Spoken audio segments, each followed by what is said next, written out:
Yaxshimisan? Charchamaysan? Odam emas ekansiz, aka. Nima bo'ldi? Tinchlikmi? Chaqirding, tez keling deb. Telegramda yozganda harf bilan yozadi. Jalasa voy tashabsiz, xotinim oldida o'tiruvdim.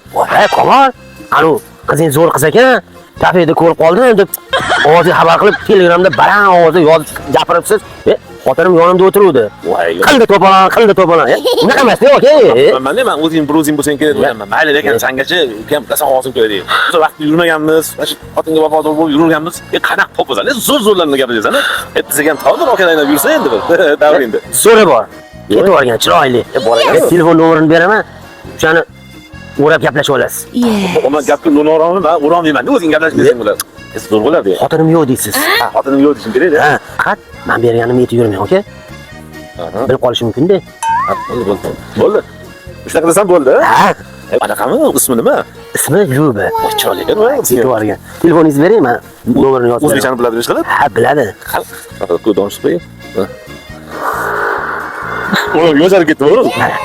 Shunaqa shu xotinim bo'lib ketganiga bir 3 yil bo'ldi. O'shandan beri bo'ydoqman kelib o'tiramiz.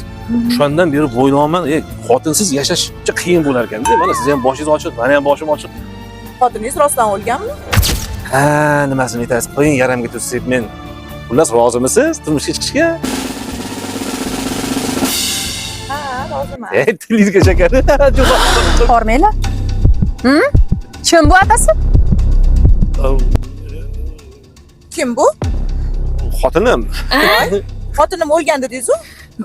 Aldagan ekan-da, o'lmagan ekan, men ketdim.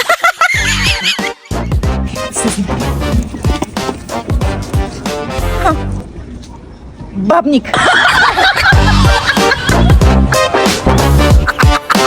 Boshqa o'yladi. Xotin bilan urushtirish.